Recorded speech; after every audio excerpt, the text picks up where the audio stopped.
रंध्र अवकाश में मैंने ये पढ़ा दिया, रंध्र दो प्रकार के होते हैं? नहीं पढ़ा? कुछ भी नहीं पढ़ा है ना? ओके।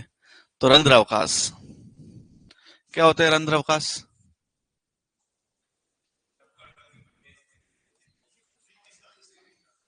देखो, ये अलग बात है, रंध्र अवकाश अलग बात है। किसी मर्दा के कणों के मध्य उपस्थित रिक्त स्थान को रंध्र कहते हैं, और किसी मर्दा में उपस्थित कुल रंध्रों का आयतन रंध्र अवकाश कहलाता है।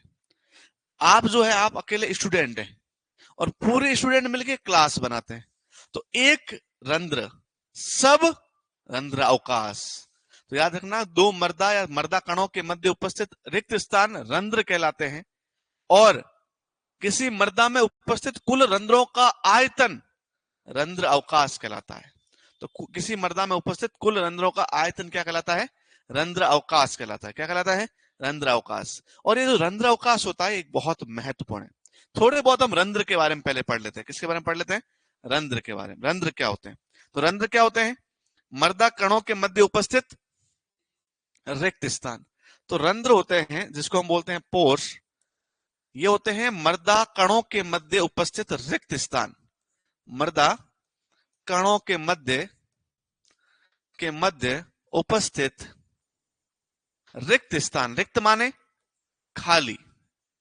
जो स्थान मर्दा कणों ने नहीं भरा है, खाली रह गया है, वो स्थान क्या कहलाता है? रंध्र कहलाता है। क्या कहलाता है भैया? रंध्र। सो द पोर क्या है? पोर रिक्त स्थान है, वो खाली स्थान है, वो खाली जगह है, वो वॉइड है, वो रिमेनिंग स्पेस है जहां पे सोइल के पार्टिकल्स नहीं है, मिट्टी के कण नहीं है, जो खाली रह गया, उसको बोलते हैं रंध्र।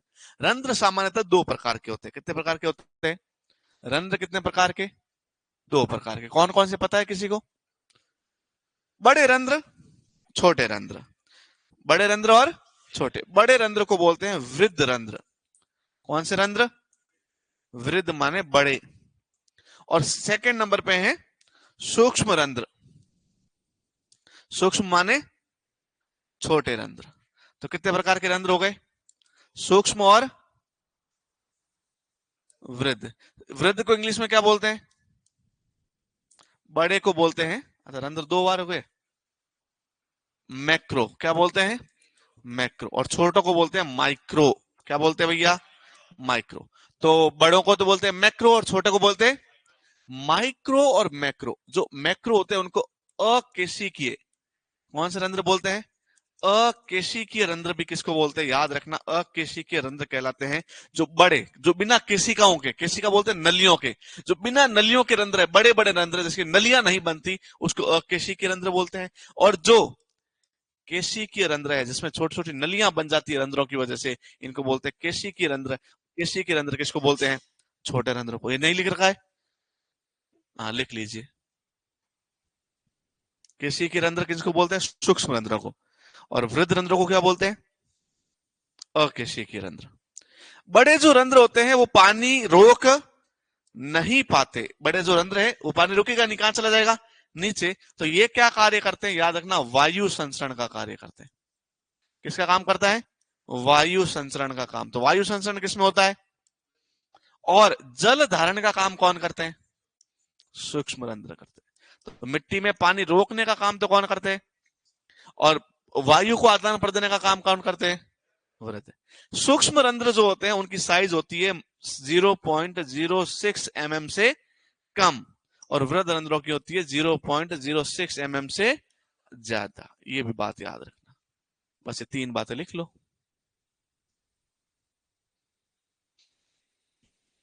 लिख रखिए, समझ में भी आई? बड़े रंध्र कौन से? मैं अब बोलूं वृद्ध रंध्र कौन सी मर्दाओं में पाए जाते हैं? तो वेरी गुड, रेतीली या बलुई मर्दाओं में। तो बलुई और रेतीली मर्दाओं में कौन से रंध्र? वृद्ध रंध्र। और मैं यदि बोलूं सूक्ष्म रंध्र कौन सी मर्दाओं में पाए जाते हैं? मृतिका या काली मर्दा में। क्या बात है, लिखा हुआ ये भी? तो जो नहीं लिखा हुआ वो लिख लो। जिसने नहीं लिखा उसको लिख लो, जिसके लिख रखा है उसको लिखे रहने दो।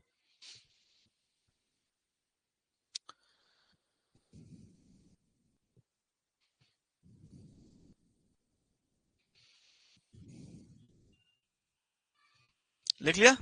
अब देखो, यदि किसी मिट्टी का बीडी और पीडी दे रखा हो, स्थूल घनत्व और कण घनत्व दे रखा हो, तो हम एक फॉर्मूले की सहायता से किसी भी मिट्टी का क्या ज्ञात कर सकते हैं? रंध्रावकाश ज्ञात कर सकते हैं। दो चीजें दे रखी हो तो हम तीसरी चीज अपने आप कैलकुलेट कर सकते हैं। एक फॉर्मूला, एक सूत्र है। क्या याद रखना आपको? एक सूत्र याद रखना है। रख लोगे? पक्का रख लोगे? तो ये है फॉर्मूला रंध्र अवकाश प्रतिशत ज्ञात करने का। किसका है? रंध्र अवकाश प्रतिशत ज्ञात करने का। और सूत्र क्या है? देखो, पहला सूत्र तो है 100 minus BD upon PD into 100, बिना कोई ब्रैकेट के। 100 में से बीडी पीडी को घटाना है, गुणा कर लेना 100 से। पहला तो ये। इसमें यदि हम 100 को कॉमन ले ले बाहर, 100 को कॉमन ले ले और पीछे ब्रैकेट में क्या रखता है, तो 100 बाहर ले लिया तो पीछे क्या रह गया? 1 minus BD upon PD into 100। क्यों? 100 तो बाहर ले लिया, तो यहां कितना रह गया? 1। तो 1 से कोई गुणा करेंगे तो कोई फर्क नहीं पड़ेगा। तो भली ये वाला याद करो, भली ये वाला याद करो, लेकिन आपको याद कौन सा करना है? दोनों करना। क्यों? क्योंकि एग्जाम में कभी पूछ लिए क्वेश्चन आ गया फॉर्मूला कौन सा है, तो दोनों पता होने चाहिए। दोनों लिख रखे हैं क्या? लेकिन न्यूमेरिकल करने के लिए यदि कोई क्वेश्चन आ जाए आपका गणित का और वो करना है, तो इसमें से कोई सा भी याद कर लो। नीचे वाला थोड़ा सा सरल है, तो ये याद रखना, 1 minus BD upon PD into 100। अभी क्वेश्चन करके देखें इसका। ये फॉर्मूला लिखा हुआ है आपके, रफ कॉपी निकाल दो सब।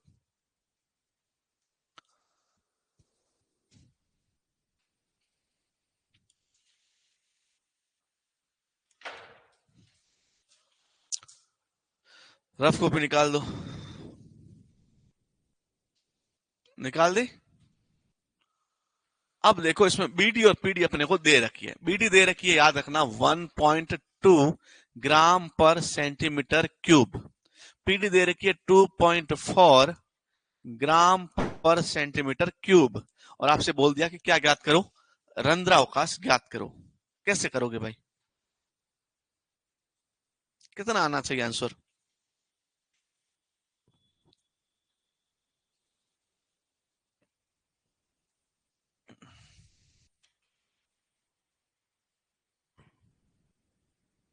क्या हुआ Shakuntala Devi?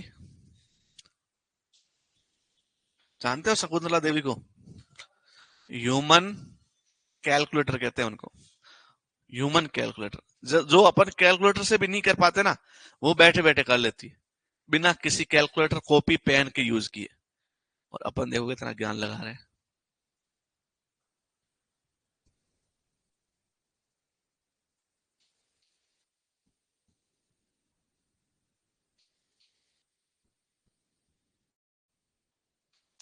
One minus B D upon P D bracket 100।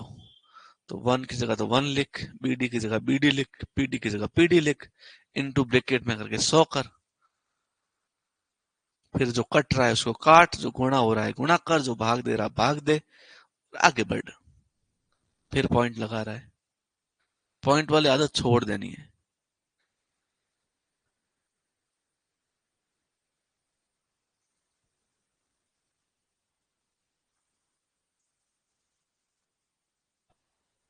हम्म।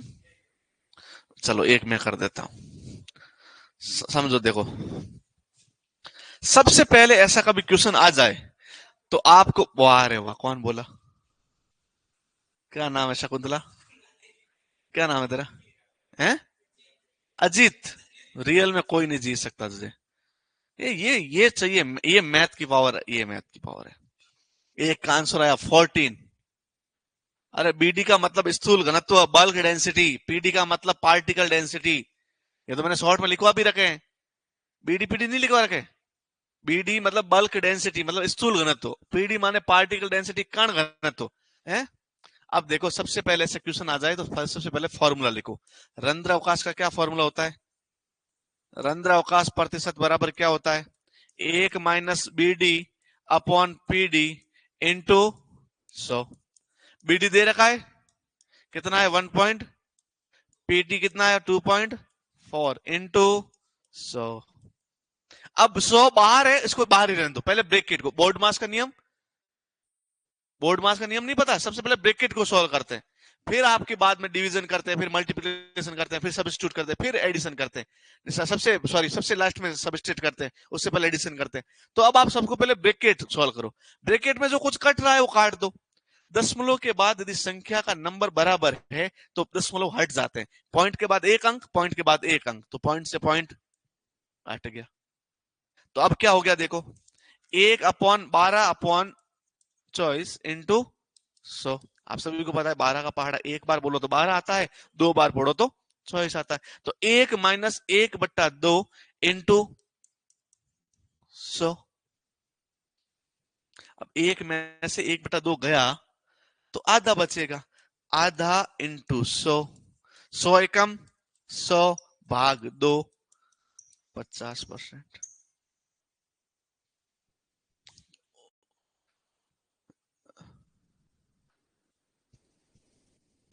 आप नोट्स कहां से बनाए? कहीं से नहीं बनाने, आपको नोट्स मिले हैं। आप यदि कल की क्लास देखी होती तो आपको बताया मैंने कहां नोट्स मिलेंगे। कहां मिलेंगे? नोटिफिकेशन अनाउंसमेंट के अंदर आपके नोट्स अपलोड किए हुए हैं। तो नोटिफिकेशन या अनाउंसमेंट वाले सेक्शन में जाना है और वहां से नोट्स डाउनलोड करने हैं। लिख लिया सबने? फिर एक क्वेश्चन और करवाते हैं, फिर एक क्वेश्चन और करवाया जाएगा। लिख लिया भाई सबने?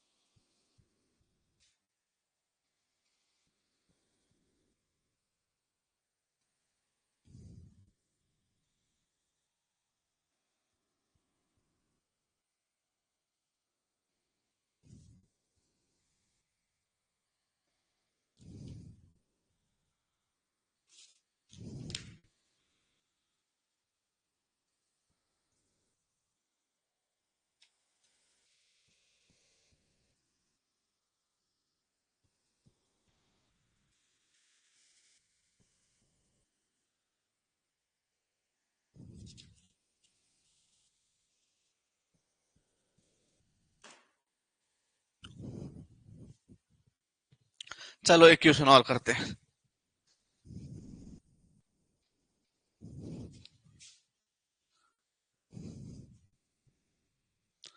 बीडी दे रखी है, पीडी दे रखी है। बीडी दे रखी 1.1, पीडी दे रखी है 3.3। अरे बीडी मीन बल्क डेंसिटी रे, स्थूल घनत्व।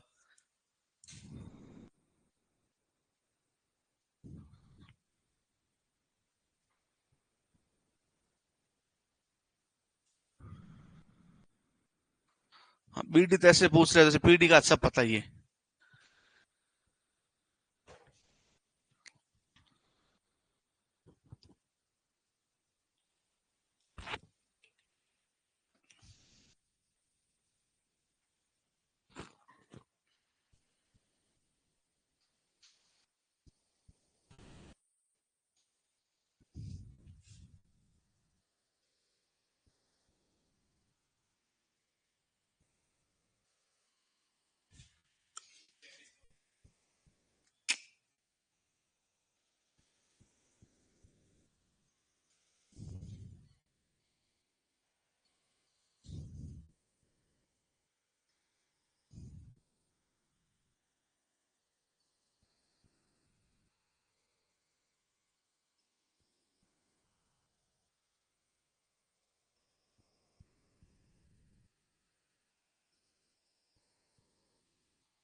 66.6 आंसर आएगा।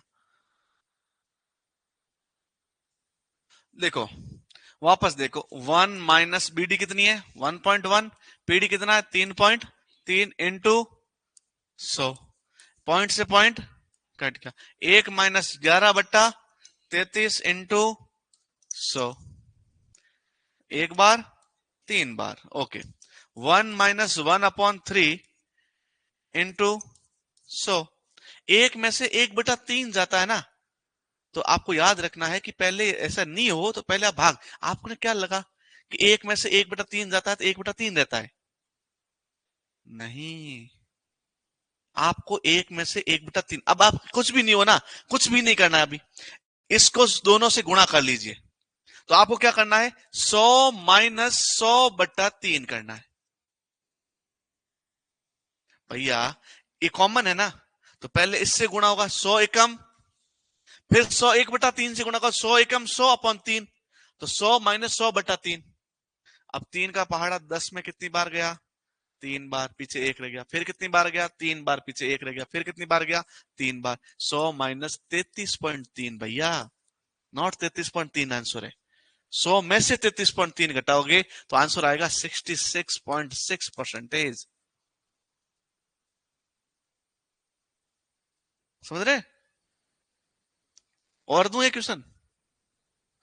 आप क्या यहीं रुक गए, 100 में एक में से माइनस करना भूल गए और फिर इसी को गुणा कर लिया 100 से? भैया जो आया ना आंसर उसको एक में से माइनस करो, जो आपका आंसर आया ना उसको एक में से माइनस करो, तब आपका आंसर आएगा। एक क्वेश्चन और करते। बहुत बढ़िया अमित, बिल्कुल सही आंसर है आपका। बीडी पीडी, अब देखो बीडी कितना है। बीडी है 1.25 ग्राम और पीडी है 2.50 ग्राम पर सेंटीमीटर क्यूब, पर सेंटीमीटर क्यूब।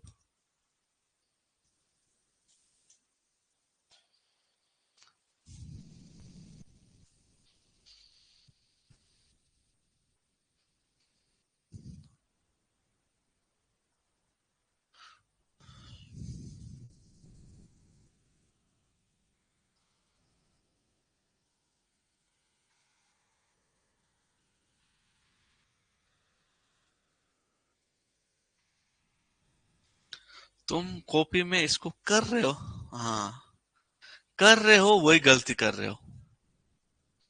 जब बीडी और पीडी एक दूसरे के आधे और दुगुने होते हैं तो आंसर 50 आता है।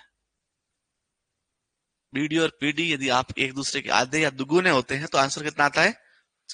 1.25 का डबल होता है 2.50। तो इसको एक से 2 बार कट जाएगा, ये एक हो जाएगा 2, एक में से आधा घटाओगे तो आधा रहेगा, आधे को 100 से गुणा करो 50 आएगा, आधे को 100 से गुणा करोगे तो कितना आएगा? 50 आएगा। सिंपल बात है। लिख लिए सबने? चलो नेक्स्ट हेडिंग लगाओ, मृदा वायु। क्या है? मृदा वायु। मृदा वायु को इंग्लिश में क्या बोलते हैं? Soil air. क्या बोलते हैं? Soil air. मृदा वायु आई कहां से, कोई बता सकता है? मिट्टी में वायु कहां से आई होगी? वायुमंडल से। वायुमंडल की जो वायु होती है ना, वही मृदा की। तो वायुमंडल की वायु किससे मिलकर बनी हुई है? गैस से। कौन कौन सी गैस है? नाइट्रोजन, ऑक्सीजन, कार्बन डाइऑक्साइड, बहुत सारी और गैसेज है। तो अब ये जब वायुमंडल से ही मिट्टी में गई तो मिट्टी में भी कौन सी होगी? Nitrogen, oxygen, carbon dioxide. तो आपको याद रखना है कि लगभग वायुमंडलीय गैस और मृदा की गैस का संगठन कैसा होता है? बराबर होता है, समान होता है, कोई अंतर नहीं होता। लेकिन वायुमंडलीय गैस में कार्बन डाइऑक्साइड कम और आपकी सोइल की गैस में कार्बन डाइऑक्साइड ज्यादा होती है। मिट्टी और वायुमंडल के बीच में गैसों का आदान प्रदान क्या कहलाता है? वायु संचरण कहलाता है। क्या कहलाता है? मिट्टी से गैस का बाहर आना वायुमंडल में और वायुमंडल से मिट्टी में जाना, ये जो प्रक्रिया ना एक्सचेंज की, इसको बोलते हैं वायु संचरण, सोइल एरिएशन। क्या बोलते हैं? वायु संचरण बोलते हैं। अब एक बात आप समझो कि मैं बोलूं वायुमंडल की मृदा के अंदर या वायुमंडल की वायु के अंदर, और मैं बोलूं मृदा की वायु के अंदर, जो आपका नाइट्रोजन है वो इस दोनों के अंदर 78% है। कितना है? लेकिन ऑक्सीजन जो है वो मृदा की वायु में तो है 20.6%, जबकि वायुमंडल में 20.9%। तो आपका वायुमंडल में ऑक्सीजन क्या होता है? ज्यादा, और आपके मिट्टी में ऑक्सीजन क्या होता है? कम। CO2 की बात करूं मैं, CO2 की बात करूं तो मृदा वायु में होता है 0.3% या फिर 0.25%, लेकिन वायुमंडल में होता है 0.03, 10 गुना कम होता है। कितना गुना कम होता है? कभी आपसे क्वेश्चन पूछ लिया जाए वायुमंडल की तुलना में मृदा में 10 गुना अधिक CO2 होता है। कितना गुना अधिक? 10 टाइम ज्यादा होता है। क्यों होता है, कोई बता सकता है? क्योंकि मिट्टी में जीव श्वसन करते हैं, CO2 छोड़ते हैं। मिट्टी के अंदर पौधे की जड़ें CO2 छोड़ती है, लेकिन CO2 तो हम भी छोड़ते हैं, लेकिन हम छोड़ते हैं तो हमारे यहाँ पे पौधे क्या छोड़ते हैं? O2। लेकिन पौधे की जड़ें O2 नहीं छोड़ती, सिर्फ क्या छोड़ती है? CO2। और जड़ें किसमें है? मिट्टी में। और मिट्टी में CO2 का लेवल क्या हो जाएगा? धीरे धीरे बढ़ जाएगा। फिर कार्बनिक पदार्थ सड़ते हैं तो क्या निकालते हैं? CO2। किस में बढ़ेगी? मृदा में। तो कार्बनिक पदार्थ सड़ने से भी CO2 का लेवल बढ़ जाता है। ये दोनों ही इतने इंपॉर्टेंट है कि हर बार एग्जाम में पूछे जाते हैं। तो याद रखना, मिट्टी की वायु में तो कितना? 0.3। वायुमंडल की वायु में कितना? यहां तो कितना है? CO2 0 पॉइंट, मिट्टी के अंदर कितना है? 0.3%। अगली बात समझ में? अब यदि मिट्टी के अंदर वायु कम हो जाएगी, 20% से यदि ऑक्सीजन कम हो जाती है, तो पौधे अच्छे से वृद्धि नहीं कर सकते। कितना परसेंट होना चाहिए? 20%। और 10% से कम हो जाए CO2 तो पौधे क्या हो जाएंगे? मर जाएंगे, खत्म हो जाएंगे। पौधे क्या हो जाएंगे? खत्म। अगली प्रॉपर्टी कौन सी है? मृदा ताप, सोइल टेम्परेचर। ये कोई वैसे इंपॉर्टेंट तो है नहीं, मैंने ऐसे ही पढ़ा रखा है, आपकी है भी नहीं। मृदा ताप क्या होता है? तो आप सभी को पता है मिट्टी का एक टेम्परेचर होता है, मिट्टी का एक तापमान होता है। उस तापमान से, अच्छा, बहुत बार आप देखते हैं कि किसी किसी सोइल के अंदर आप गर्मी में यदि आप गेहूं के सीड डालोगे मिट्टी में, तो बहुत बार जर्मिनेट ही नहीं हो पाते, अंकुरित नहीं हो पाते। अब बहुत कड़कड़ाती ठंड के अंदर आप बाजरा की सोइंग कर दोगे या जवार की सोइंग कर दोगे, तो बाजरा जवार जर्मिनेट ही नहीं, क्योंकि पौधे के बीज के जर्मिनेशन, अंकुरण के लिए एक तापमान चाहिए। वो तापमान मृदा प्रोवाइड करती है। कौन प्रोवाइड करती है? तो मृदा का एक तापमान होता है। हम मृदा के तापमान को मृदा ताप मापी से मापते हैं। किससे मापते हैं? मृदा ताप मापी। और मृदा का तापमान 0 से लगाकर 50 डिग्री सेल्सियस तक हो सकता है, लेकिन याद रखना 0 से लगाकर 50 डिग्री सेल्सियस तक जो तापमान है, उसमें 25 से लगाकर 35 डिग्री सेल्सियस का तापमान सबसे उपयुक्त माना जाता है, ये बेस्ट है। 25 से लगाकर 35 तक। एक होता है विशिष्ट उष्मा। क्या होती है? क्या होती है विशिष्ट उष्मा? क्या होती है, कोई बता सकता है क्या? मुझे कैसे पता चलेगा? यार क्या है बच्चा यार, ये कंटेंट में से नहीं है बेटा। अनाउंसमेंट सेक्शन में जाएगा तो अनाउंसमेंट में या बैच वाले सेक्शन में जहां अनाउंसमेंट आता है वहां पे नोट्स मिलेंगे। और नोट्स के लिए क्लास में कमेंट नहीं करना होता है। आपको यदि नोट्स नहीं भी मिल रहे हैं तो आपको हेल्पलाइन नंबर दे रखे हैं, वहां पे कॉल करना होता है। हेल्पलाइन नंबर वालों को, क्योंकि हमने नहीं किया अपलोड, अपलोड करने वाले मैनेजमेंट टीम वाले हैं, तो आप वहां कॉल करेंगे तो आपको वहां पता चलेगा। अच्छा, विशिष्ट उष्मा क्या होती है? भाई मैं कैसे पता लगाऊं कि, अच्छा, आपको क्या लगता है कि किसी मिट्टी को गर्म करने में और किसी पादप के पत्तियों को गर्म करने में और किसी पानी के बोतल में पानी रखा हुआ उसको गर्म करने में और हलवे को गर्म करने में, क्या सब में एक प्रकार की उष्मा चाहिए? सब एक ही प्रकार से गर्म होंगे? देखो, जैसे कि लोहा होता है वो बहुत जल्दी गर्म हो जाता है, लेकिन इसी की जगह आप ऐसा कोई दूसरा पदार्थ लोगे वो गर्म होने में समय लेगा। समझ रहे? पानी बहुत जल्दी आपके गर्म हो जाता है। आपने बहुत बार देखा घी गर्म होने में समय लेता है। तो ये दोनों ही जब तरल है तो इसका इतना समय क्यों ले रहे हैं? तो याद रखना सबकी विशिष्ट उष्मा अलग अलग होती है। विशिष्ट उष्मा क्या होती है? तो याद रखना किसी भी पदार्थ की, समझना, किसी भी पदार्थ के 1 ग्राम भार को, कितने ग्राम भार को? 1 ग्राम भार को 1 डिग्री सेल्सियस गर्म करने के लिए, समझना, किसी भी पदार्थ के 1 ग्राम भार को, जैसे पानी का 1 ग्राम लिया, उसको कितना बढ़ाना है? 1 डिग्री सेल्सियस। जैसे पानी अपन ने लिया था वो 0 डिग्री सेल्सियस का था, बर्फ था। क्या था? बर्फ। अब अपन को इसका टेम्परेचर कितना बढ़ाना है? 1 डिग्री सेल्सियस बढ़ाना है। कितना पानी लिया अपन ने? 1 ग्राम। तो अब इसको बढ़ाएंगे हम 1 डिग्री सेल्सियस पे, तो इसको कुछ तापमान चाहिए ना, कुछ उष्मा चाहिए ना, उस उष्मा को बोलते हैं विशिष्ट उष्मा। उष्मा की वह मात्रा जो किसी 1 ग्राम पदार्थ को 1 डिग्री सेल्सियस बढ़ाने के लिए चाहिए होती है, उसको क्या बोलते हैं? विशिष्ट उष्मा कहते हैं। क्या बोलते हैं? और पानी को गर्म करने के लिए विशिष्ट उष्मा चाहिए 1 कैलोरी। कितनी चाहिए? पानी को यदि 1 कैलोरी उष्मा देंगे तो पानी कितना डिग्री सेल्सियस बढ़ जाएगा? कितना ग्राम पानी? 1 ग्राम। तो 100 ग्राम पानी को कितना चाहिए? 100 कैलोरी। 100 ग्राम पानी को 2 डिग्री सेल्सियस बढ़ाना है तो कितनी कैलोरी चाहिए? 200। 1 ग्राम पानी को 2 डिग्री सेल्सियस बढ़ाना है तो कितना चाहिए? 2 कैलोरी। 1 ग्राम पानी को आधा डिग्री सेल्सियस बढ़ाना है तो कितनी कैलोरी चाहिए? आधी कैलोरी। तो ये होती है विशिष्ट उष्मा, जो कि मृदा की होती है 0.2। कितनी होती है? और जल की कितनी होती है? मतलब यदि दोनों में समान तापमान दे, समान उष्मा दे, तो पानी आपका लेट गर्म होगा और मिट्टी आपकी जल्दी गर्म होगी। इसीलिए गर्मियों में मिट्टी पर नंगे पांव चलेंगे तो जल जाएंगे, और वहीं रखे हुए पानी से नहाएंगे तो ठंडा फील करेंगे।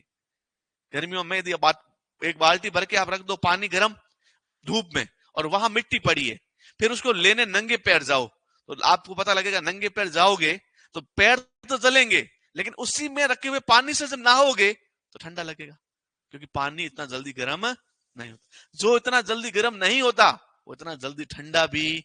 मिट्टी जल्दी ठंडी होती है, पानी जल्दी ठंडा। तो इसलिए बहुत बार आप देखिए रात की 9 बजे गर्मियों में नहा रहे हो तो छत की टंकी से पानी गर्म आ रहा है, लेकिन बाहर की धूल क्या हो गई है? ठंडी हो गई है। तो पानी जल्दी ही लेट गर्म होता है, देरी से गर्म होता है, और देरी से ही।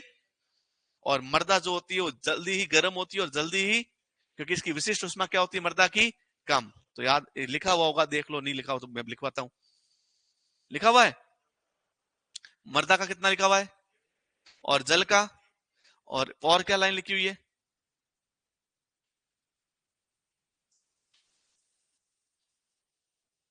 क्या?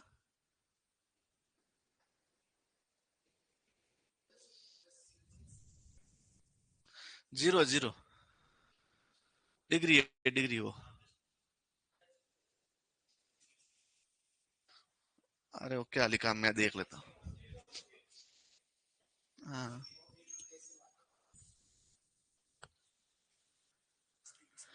अरे नहीं, वो ऑब्लिक है, सही बोल रहे हैं। कैलोरी पर डिग्री सेल्सियस पर ग्राम। गधे, कितना सही बंदा है यार तू। हाँ, हाँ। ये दोनों ही जो है ना वो ऑब्लिक है, दोनों ही। तो 0.2 कैलोरी प्रति डिग्री सेल्सियस प्रति ग्राम। कैलोरी प्रति डिग्री सेल्सियस प्रति ग्राम। नेक्स्ट है मृदा रंध्र, सॉरी मृदा रंग। क्या है? मृदा रंग। रंग, रंग तो आपने देखा होगा मिट्टी का। रंग तो कैसा कैसा रंग देख रखा है अभी तक मिट्टी का? भूरा देख रखा है, काला, लाल, पीला। है पीला किसने देख रखा बताओ? कहाँ देखा? गांव तुम कहाँ से है? दोबारा पीला कहाँ देख लिया तूने? कहाँ देखा? बुआ के घर पे हल्दी देखी होगी। हल्दी, मिट्टी, अच्छा मिट्टी पीली में कितनी? एकदम पीली थी एकदम। हाँ, गेहूं वर्णी होगी। है, गेहूं जैसे कलर की, गेहूं जैसा पीला होता है ना, वैसी पीली होगी ना। एकदम पीली मिट्टी नहीं होती। हमारे वहां पे जो चिकनी मिट्टी है उसको पीली बोलते हैं। वो गोबर में मिला के नीपने के काम आती है। जो चिकनी मिट्टी होती है, क्यों करते हैं ऐसा पता है? क्योंकि मिट्टी की बाइंडेशन पावर अच्छी होती है। गोबर जो होता है वो बांध के रखता है, ठंडा रखता है आंगन को, और मिट्टी बांध के रखती है ताकि बहुत दिनों तक नया लगे घर और अच्छा लगे। आपने देखा कभी मिट्टी के घर देखे आपने? मिट्टी के फर्श देखा है मिट्टी का? आप देखो, एक फर्श बना रखा है आपने पत्थर का, एक मिट्टी का। मिट्टी का फर्श दिन के 2 बजे गर्मी में भी गर्म नहीं होगा, नंगे पांव चलेंगे। आजकल जो फर्श बनाते हैं वो बहुत जल्दी गर्म होते हैं, बहुत जल्दी ठंडे हो जाते हैं। आप सर्दियों में नंगे पांव घर में, आज तक सब घरों में चप्पल पहनते हैं। अपने दादी और को अच्छा नहीं लगता, दादी जी बोलते हैं घर में चप्पल मत पहनो भाई बेटा, है। रसोई में तक चप्पल पहन के चले जाते हैं। आजकल ऐसे चल रहा है, नहीं जाते? हाँ, अभी आजकल बहुत घरों में चल रहा है। तुम तो गांव के होंगे, शहरों में आप देखोगे यहाँ पे हर जगह चप्पल है। मैस में आप चप्पल पहन के जा रहे हो तुम, लेकिन घर में ऐसे खाना खाने चप्पल पहन के जा सकते हो क्या? हाँ, पापा के पैर में जूता 10 नंबर का है, पड़ेगा तो नहीं। लेकिन ये क्या हुआ, समय के साथ परिवर्तन हुआ। ऐसा क्यों हुआ? पहले घर कच्चे हुए करते थे, तो वहां गोबर के होंगे या मिट्टी के घर होंगे, घास फूस के घर होते थे, तो वहां के फर्श बड़े ठंडे रहते थे और गर्मियों में बड़े गर्म रहते थे। सॉरी है, सर्दियों में बड़े गर्म रहते थे। तो ये उल्टा है, मिट्टी का भी उल्टा है, पानी का भी उल्टा है। पानी आप देखोगे सर्दियों के अंदर भूजल जो आएगा ना, ग्राउंड वाटर, वो गर्म आएगा। तो बहुत बार जब ट्यूबवेल शुरू करके, हम जो बोरवेल शुरू करके नहाते हैं ना सुबह सुबह सर्दियों में, बोले गर्म पानी आ रहा है। और गर्मियों में जब सुबह सुबह ऑन करेंगे ठंडा पानी आएगा। तो ये प्रकृति अपने आप कन्वर्ट करती है, हर चीज को प्रकृति अपने आप करती है। तो मर्दा रंग आपने अलग अलग प्रकार के देखे होंगे। मर्दा रंगों में एक मर्दा रंग सफेद रंग होता है, वो मिट्टी का रंग नहीं होता। वो मिट्टी की सतह पे बहुत बार लवण जमा हो जाते हैं। क्या जमा हो जाते हैं? जिसको हम नमक बोलते हैं। जैसे आप यहां से जयपुर जाओ तो आपको सांबर जब आप क्रॉस करोगे तो आपको पूरी व्हाइट कलर की पट्टी दिखेगी, आपको कहीं मिट्टी का रंग दिखेगा ही नहीं, सफेद ही सफेद दिखेगी सांबर झील के आसपास, क्योंकि वो नमक बना रहे हैं। तो वो पानी वहां से ला रहे हैं, उसको सुखा रहे हैं पानी को, तो नमक पीछे रह रहा है, तो नमक बनाने के लिए काम में ले रहे हैं। तो ऐसा नमक यदि मिट्टी की सतह पे जमा हो जाए तो रंग कैसा हो जाए? सफेद हो जाए। यदि मिट्टी रेतीली या बलुई है तो उसका रंग भूरा होता है। कैसा होता है? और यदि मिट्टी के अंदर मृतिका की मात्रा बहुत ज्यादा है तो काली हो जाती है। कैसी हो जाती है? कार्बनिक पदार्थ ज्यादा है तो अभी काली हो जाएगी। मिट्टी में यदि आयरन ज्यादा है तो उसका रंग हो जाता है लाल। और यदि मिट्टी में आयरन है और पानी भी ज्यादा है तो उसका रंग पीला हो जाता है। कैसा हो जाता है? तो अलग अलग प्रकार के रंग है। रंग पता करने के लिए एक चार्ट हमें दिया था एक वैज्ञानिक ने, उसका नाम है मुनसेल कलर चार्ट। क्या नाम है? तो आपको कभी पूछ लिया जाए मर्दा रंग ज्ञात करने का चार्ट का क्या नाम है, मर्दा रंग किसकी सहायता से ज्ञात किया जाता है? मुनसेल रंग चार्ट। एक चार्ट है जो किसने दिया था? मुनसेल ने, जिसको बोलते हैं मुनसेल रंग चार्ट। कौन सा रंग चार्ट? मुनसेल। मुनसेल रंग चार्ट के अंदर 3 खंड है। कितने खंड है? एक है यू, एक है वैल्यू, और एक है क्रोमा। यू है, वैल्यू है और क्रोमा है। तो मैं जब यू की बात करूं, वैल्यू की बात करूं और क्रोमा की बात करूं, तीनों ही रंग बताते हैं। ये किसके अंदर है? किसके यूज आता है? मर्दा रंग पता लगाने के लिए। यू का मतलब होता है कि कौन सा रंग है। क्या है? कौन सा रंग है। आप दोनों खड़े हो लास्ट में, दोनों आप दोनों, हाँ कुलदीप आप भी। इन दोनों ने क्या पहन रखा है? कौन से कलर का शर्ट पहन रखा है बताओ? ब्लू। लेकिन को दोनों एक जैसे ब्लू है क्या? नहीं नहीं, ब्लू का कलर ही देख, तू सिर्फ ब्लू का कलर देख। तो एक का तो है नेवी ब्लू, थोड़ा डार्क ब्लू, और एक का है लाइट ब्लू। कैसा ब्लू है? Light blue. तो ब्लू में भी 2 अलग अलग प्रकार है। अब मैं आपको कलर बताता हूं, नीचे बैठो।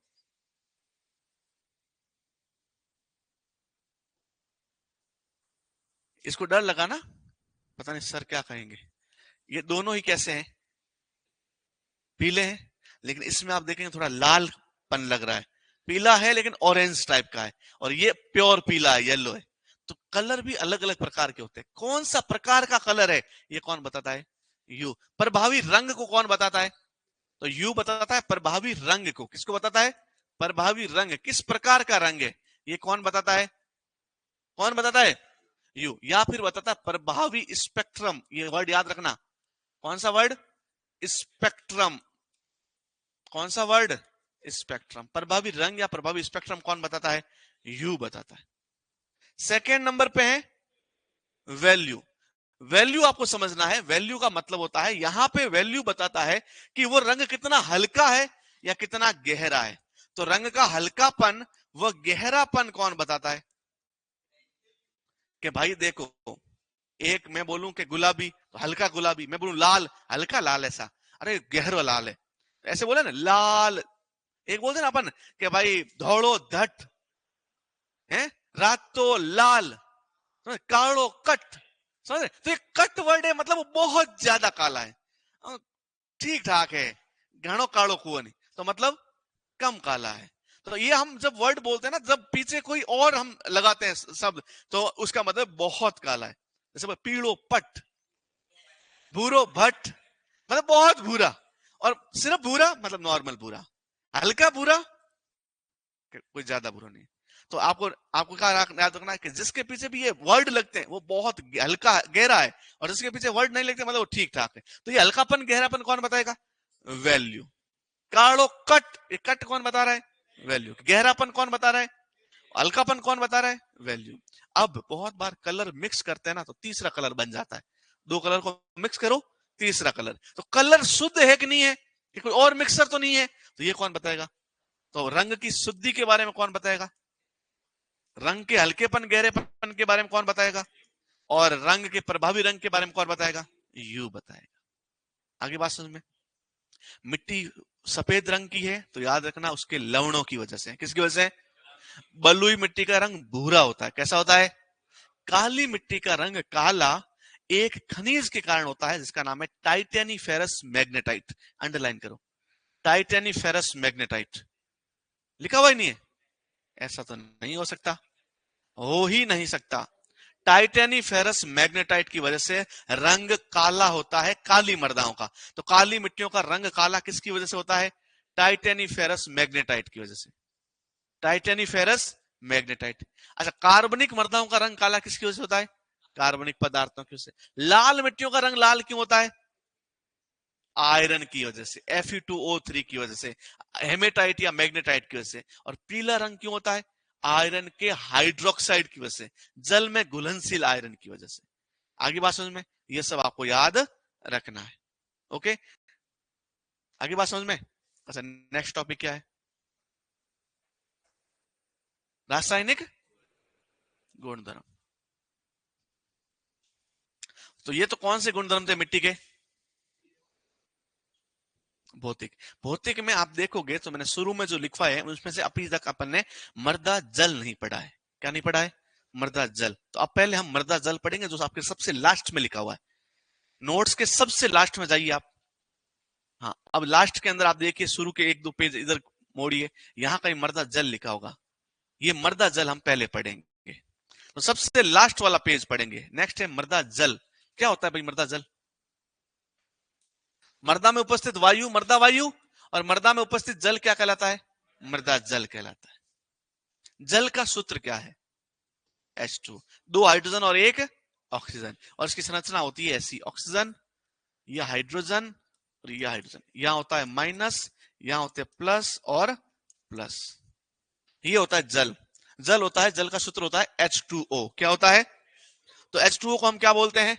जल बोलते हैं। क्या बोलते हैं? जल। मिट्टी के रंध्रों में पाए जाने वाला जो जल होता है उसी को हम मृदा जल कहते हैं। क्या कहते हैं? और किसी एक आदर्श मृदा में मृदा जल का आयतन 25% होता है। कितना होता है? और किस में पाए जाते हैं? रंध्रों में पाए जाते हैं। किस में पाए जाते हैं? रंध्रों में। चलो, अब हम बात करते हैं मृदा जल के वर्गीकरण की। किसकी बात करते हैं? ये मिट्टी में जो जितना टोटल जल पाया जाता है ना, वो टोटल पौधों को उपलब्ध नहीं होता। बहुत सारा ऐसा जल है जो पौधे को मिलता ही नहीं है। तो कुल जो मिट्टी में जल पाया जाता है उसको बोलते हैं हॉलार्ड। क्या बोलते हैं? हॉलार्ड। जल पाया जाता है जो कुल मिट्टी में, उसको बोलते हैं हॉलार्ड। क्या बोलते हैं?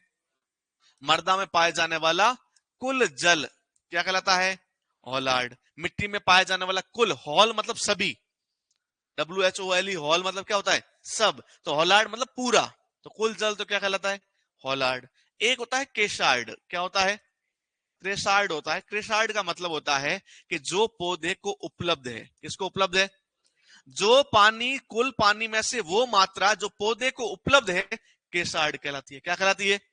और एक होता है इक्कार्ड। क्या होता है? इक्कार्ड का मतलब होता है जो पौधे को उपलब्ध नहीं है। इसका मतलब इक्कार्ड और केसार्ड को जोड़ देंगे, ऑलार्ड बन जाएगा। ऑलार्ड मतलब केसार्ड प्लस इक्कार्ड। ऑलार्ड मतलब पूरा पानी, पौधे को उपलब्ध पानी, पौधे को अनुपलब्ध पानी, इक्कार्ड। आगे बात समझ में? तो हॉलार्ड और केसार्ड क्या होते हैं? हॉलार्ड मतलब संपूर्ण पानी,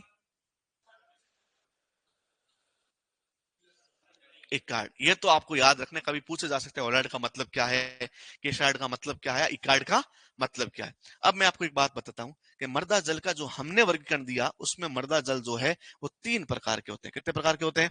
3। एक जल होता है जिसको हम बोलते हैं गुरुत्वीय जल। कैसा जल बोलते हैं? गुरुत्वीय। नाम पता लगना, गुरुत्वीय। गुरुत्वीय नाम सुना है पहले कभी? कब सुना? न्यूटन ने। गुरुत्वाकर्षण, ग्रेविटेशनल। क्या होता है ग्रेविटेशनल? ये देखो, ये वाला क्यों आ रही नीचे? गुरुत्वाकर्षण की वजह से। गुरुत्वाकर्षण की वजह से नीचे आती है। तो मिट्टी में पानी डालेंगे, पानी क्या मिट्टी की सतह पर आते ही गुरुत्वाकर्षण खत्म हो जाता है क्या? नहीं, और भी नीचे जाता है। आप गड्ढा खोदोगे, नीचे नहीं गिरोगे क्या? गिरोगे। तो क्योंकि इसका मतलब गुरुत्वाकर्षण सतह पे नहीं है। किसी को लगता होगा ना कि पृथ्वी की सतह खींचती है, नहीं। तो ऐसा होता तो गड्ढे में नहीं जाते अपन। पृथ्वी की सतह से हटा दो मिट्टी, यहां तो नीचे जाएंगे, दिखाओ गड्ढे। अब मैं यहां खड़ा हो जाऊं तो मैं नीचे नहीं जाऊंगा क्या? जाऊंगा। तो जब जो सतह आती रहेगी नीचे जाते रहेंगे, तो ये गुरुत्वाकर्षण है। तो गुरुत्वाकर्षण है पृथ्वी के सेंटर में। जब तक आदमी यहाँ सेंटर में नहीं पहुंचेगा गुरुत्वाकर्षण फील करेगा। तो पानी जब पौधे को देते हैं अपन मिट्टी में, तो मिट्टी में रंध्र है तो पानी कहां जाएगा? नीचे। जब तक कोई रोकता नहीं है नीचे चला जाएगा, कोई रोक दिया तो फिर जा नहीं पाएगा। तो ये जो नीचे चला जाता है पानी, इसको बोलते हैं गुरुत्वीय जल। कौन सा जल? तो मृदा जल का वह भाग जो गुरुत्वाकर्षण बल के साथ नीचे की ओर चला जाता है, गुरुत्वीय जल कहलाता है। कौन सा जल कहलाता है? अब जो चला गया वो पौधे को मिलेगा, तो ये पौधे को मिलता, इसको हम बहुत बार अतिरिक्त जल भी बोलते हैं। क्या बोलते हैं? कुछ जाएगा कौन सा? जो ज्यादा होगा, वो जो कम है वो जा नहीं पाएगा। दूसरे नंबर का जल होता है जो पौधे को मिलता है, जो सूक्ष्म रंध्रों में पाया जाता है। कौन से रंध्रों में पाया जाता है? और सूक्ष्म रंध्रों को दूसरा नाम क्या है? केशिकीय। देखो केशिकाएं लिखा ही ना मैंने। सूक्ष्म रंध्रों का दूसरा नाम क्या है? तो केशिकाएं से बना केशीय जल। कौन सा जल? तो जो सूक्ष्म रंध्रों में पाया जाता है वो क्या कहलाता है? और केशीय जल गुरुत्वाकर्षण के साथ जाता, बहता नहीं है। इसके आगे अपन कल पढ़ेंगे। तुम्हारा मूड जो है ना आज सही नहीं लग रहा, क्या हो गया तुम्हें? इसने सही आंसर दिया इसलिए तुम उदास हो ना? जल रहे ना? मेरी कामयाबी से जल रहे हैं लोग हैं? किसका? सबका हैं? हिंदी वाले सर का भी?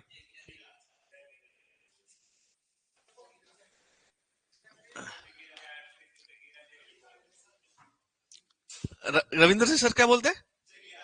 जगीरा। और मैंने आज नया नाम रख दिया शकुंतला। हाँ, ये ये ज्यादा बोलते हैं बाद में। हाँ। अच्छा शकुंतला, जगीरा सही है। क्यों?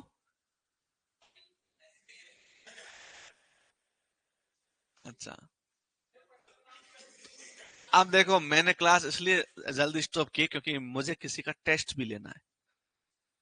हाँ, कल बात की थी ना भाई, टेस्ट की तो बारी होगी भाई। हैं? कुलदीप एक बार खड़ा होकर मुझे बताएगा कि मृत्तिका के कणों का आकार कितना होता है?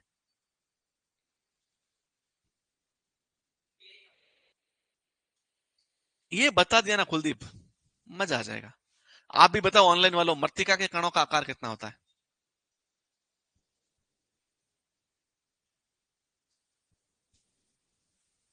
नहीं।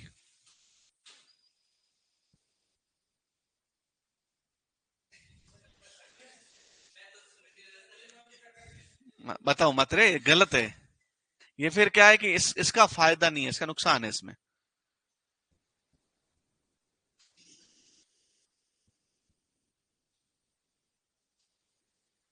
ऑनलाइन वाले बच्चे सब सही बता रहे हैं। अंजू गुर्जर, प्रेरणा, मनरा, मीणा।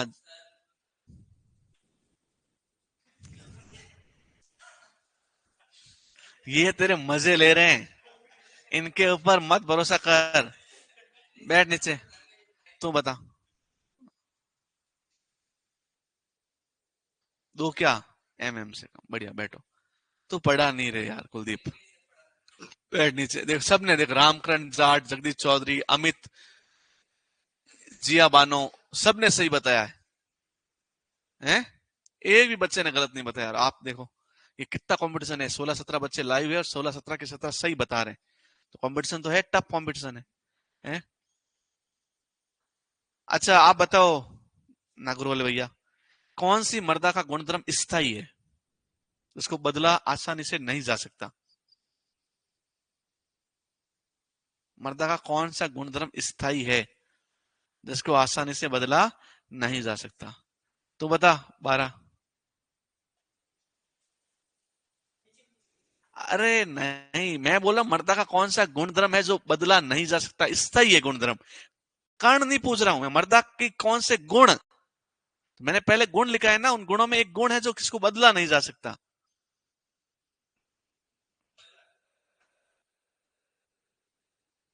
कणाकार। मैंने कहा ना कणाकार, देखो उसमें कणाकार बदला नहीं जा सकता। हाँ? सोइल टेक्सचर, बहुत बढ़िया बेटा। साक्षी मीणा और अंजू गुर्जर, ये बहुत अच्छे पढ़ रहे हैं। चलो, नेक्स्ट अपना क्वेश्चन है, कौन सी मृदा संरचना सबसे उपयुक्त है कृषि के लिए? क्रम्बी, क्रुम्बी नहीं, क्रम्बी। वापस याद करो, क्रम्बी। चलो, कौन सा मृदा कणाकार सबसे उपयुक्त है? यस, दोमट, जिसको बोलते हैं मटियार। अच्छा, कौन सा घनत्व सबसे सही है? स्थूल घनत्व। कौन सा घनत्व? अच्छा, सामान्य मृदा का स्थूल घनत्व होता कितना है? हाँ, और कण घनत्व कितना होता है? 2 point. Indian institute of soil science, भारतीय मृदा विज्ञान संस्थान कहाँ है? भोपाल एमपी। केंद्रीय मृदा लवणता अनुसंधान संस्थान कहाँ है? वेरी गुड, क्या बात है, जिया बानो, जगदीश चौधरी, अमित मूंड, ये ऑनलाइन वाले सब बच्चे राइट आंसर दे रहे हैं। बहुत बढ़िया। किसकी कर रहे हैं? नहीं, एमएससी कर रहे हैं। नहीं नहीं, अच्छे बच्चे हैं ये। ओके। हैं? दे रखा है, तुमने नहीं दिया अभी तक? तुम में से किसी ने दिया? तुमने भी दिया था? कितने नंबर आए थे? 204। हाँ, तो बाउंड्री पे हो। तो बाउंड्री पे हो इस बार, तीसरी बार, अब चौथी बार नहीं देना है अपने, बस तीसरी बार लास्ट होनी, तुम्हारा दूसरी बार लास्ट होना चाहिए, और तुम्हारा बार पहले।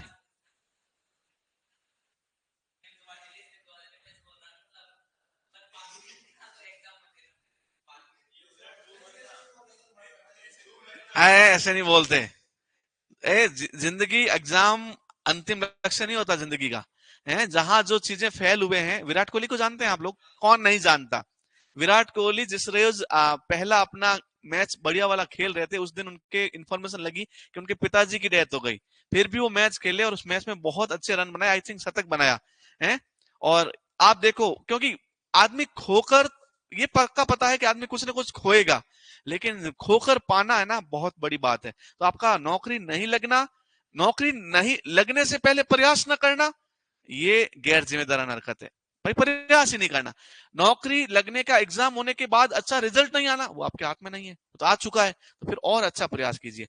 मैं तो बोल रहा हूं कि एक अच्छा विद्यार्थी वो विद्यार्थी है जो यदि किराने की दुकान भी खोले, तो वो अपने गांव की सबसे बेस्ट किराना की दुकान हो, सबसे चलने वाली हो। तो विद्यार्थी का मतलब, शिक्षा का मतलब ये नहीं है कि नौकर बनाना। शिक्षा का मतलब है कि आप जो भी करो, इतना बेहतर ढंग से करो कि अनपढ़ नहीं कर पाए। आप अपने गांव में पढ़ के 12th करके किराना की दुकान खोली, और कोई अनपढ़ बंदा आपसे अच्छी किराने की दुकान चला रहा है, तो मतलब आप अच्छे पढ़े लिखे लोग नहीं हो, आप शिक्षित लोग नहीं हो, आप अच्छे से शिक्षा प्राप्त नहीं किए। तो आपको जीवन में कोई भी काम मिल जाए, हो सकता है परिस्थितियां आपको ऐसी जगह ले जाए जिसमें आपका पुश्तैनी काम आपको करना पड़े।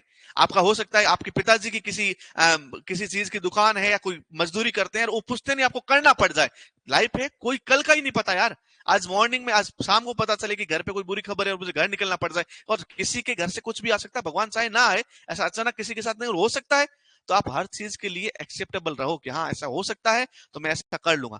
और ये तो आपको इनसे बहुत मोटिवेशन लेना चाहिए। भैया, एक दो बार में आदमी हार जाता है, तीसरी बार तक कोचिंग करने आ रहे हैं, आपके साथ बैठकर हंसते हंसते कोचिंग कर रहे हैं, मतलब थोड़ा सा सहनशीलता तो है इनमें, बस थोड़ा डेडिकेशन और हो जाए, अनुशासन जिंदगी में और आ जाए, सिलेक्शन हो जाएगा।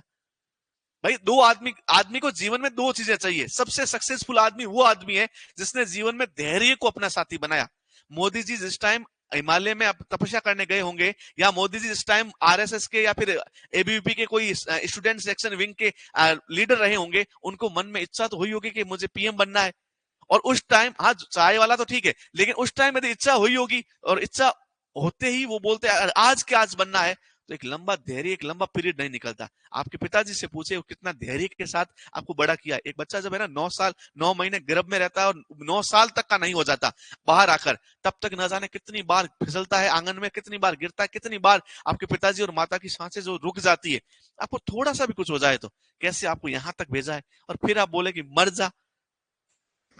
ये तो सबसे, ये नहीं, अच्छा, बहुत और मजाक में बोलते हैं बेटा।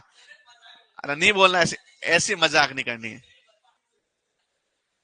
ऐसी मजाक नहीं करनी अपने दोस्तों के साथ। मजाक में ऐसी बात बोलना कि जा करोड़पति बन जा, मजाक ऐसी तो करता नहीं है कि जा जा तू अंबानी के घर चला जा, नहीं। मजाक में अपन मजाक, अच्छी मजाक करो ताकि उसको लगे हाँ, ठीक है। तो बहुत बार क्या होता है कि अपने दिन में एक बार हम ना, जो टाइम होता है ना, ऑरा, जिसको हम किस्मत बोलते हैं, वो किस्मत आपके जबान के साथ मैच हो जाती है। जब आप बोलते हैं बार बार कि जा मर जा, तो ऐसा शब्द बार बार बोलने से वो सही हो जाता है। और आप बोले जा सुपरवाइजर बन जा, तो आज से तुम ऐसा देना कि जा सुपरवाइजर बन जा, समझ रहे? जब गुस्सा हो जाए ना कि जा जा सुपरवाइजर बन जा, तो ये उसका गुस्से में कहा हुआ भी आपका क्या बन जाएगा, सही। और क्या पता वो डबल एओ के लिए बना हो, तेरे गुस्से के सुपरवाइजर ही बन के रह जाए, है तो अच्छी बात है ना ये तो। चलो ठीक है, मिलते हैं कल, जाना मत, यहीं बैठ के पढ़ना, 10 मिनट पहले छोड़ना।